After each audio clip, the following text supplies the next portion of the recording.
For the past 2 weeks, I've been moving all of the animals into the new room, but I have a few left to address. One of which is the Blackwater Riparium that I built in the IKEA tank. I set it up about 3 months ago.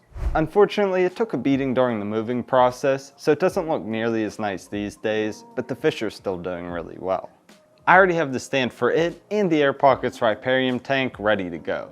However, even when drained, it's a little too heavy for me to comfortably move by myself. Since it needs to be fixed as it is to look its best, and I need to move it, I figured I might as well start over with something completely new for the same set of fish. First order of business is to get all of the fish, snails, and shrimp moved over into a holding tank.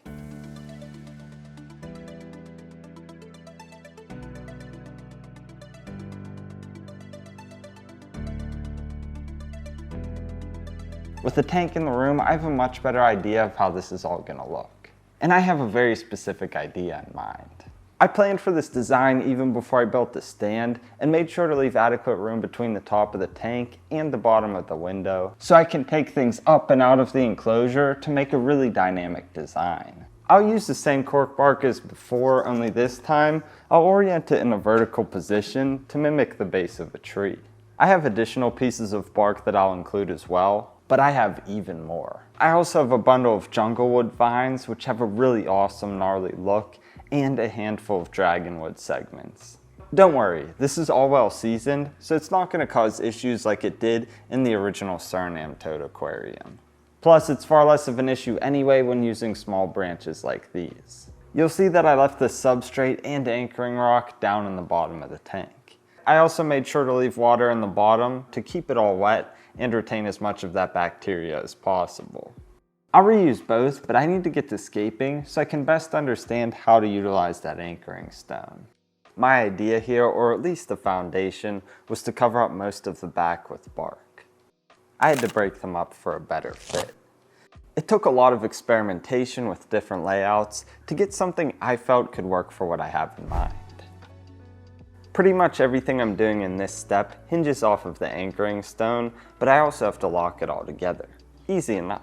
I drilled holes between the pieces of bark and locked them together with zip ties. I also marked for a few spots on the stone that I used as a guide to create holes. I looped in some more zip ties and used these as reference to create holes along the bottom of the bark. I secured the bark formation onto this and dropped the ready-made scape into the tank. I also created a small hole on the left so I could easily hide the filter behind the bark. This will all serve as the foundation for the rest of the design and should be an effective backdrop for the finer elements. The idea I have with the junglewood here is for it to weave down into the water and all throughout the enclosure. Like always, I took cues from the crooks and bends in the branches to determine where to place everything.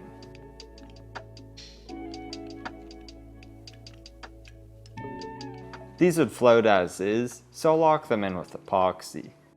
I mixed it up and pressed it between the contact points. Within 30 minutes, these will be fully secured.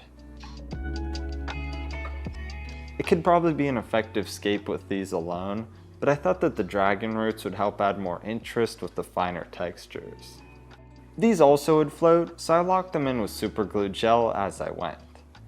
I concealed the glue with cocoa fiber, which also helps the glue dry faster, so it's a win-win. I used this technique to hide a few of the zip ties as well. I hid the others with a few pieces of bark that I epoxied in.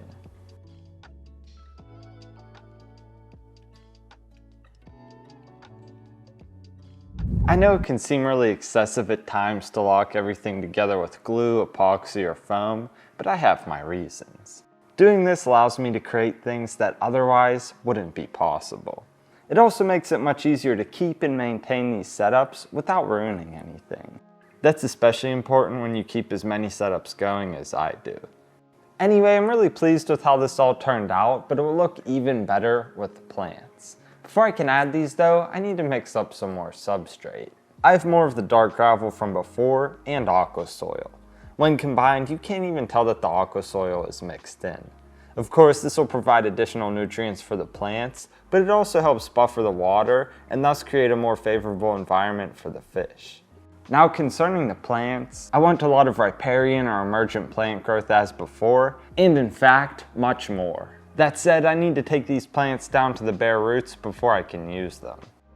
I'll leave them to soak to loosen things up while I address other aspects of this build. I think this will be the perfect setup to include a mist maker for additional ambiance. I installed that right behind the bark. I also experimented with lighting, but I'll get that fully taken care of later on. By now the plants were cleaned up and ready to go. I used the branches and vines as shelves to anchor them in the upper portion of the tank. As I did, I kept in mind where the water level will be and placed everything accordingly. I also used a net pot for a few of the plants in the back. And because of the way that everything sits, I didn't have to use threads or glue or anything like that to hold the plants in place. They more or less just sit in place, but as the roots establish in the tank, it will actually hold everything in even better. As I expected, the plants really brought this together and I absolutely love how they look. I gotta get this filled up with water immediately though so that roots don't dry out.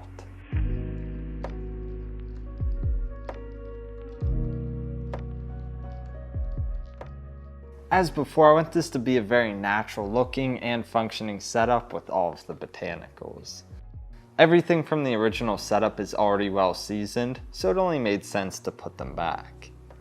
I personally love the look of them, but the fish really enjoy them as well.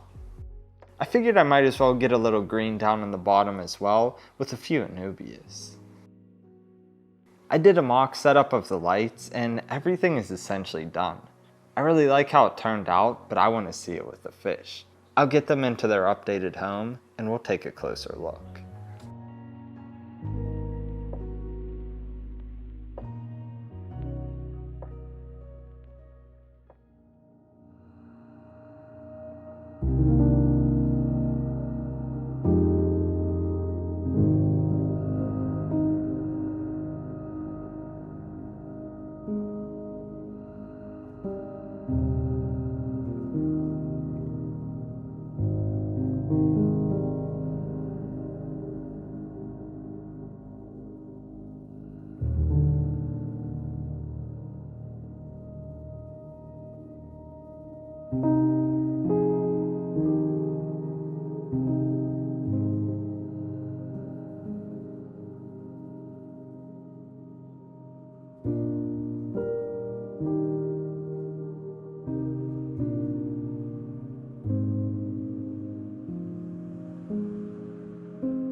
There's always something about the setups with emergent plants and botanicals that really get me.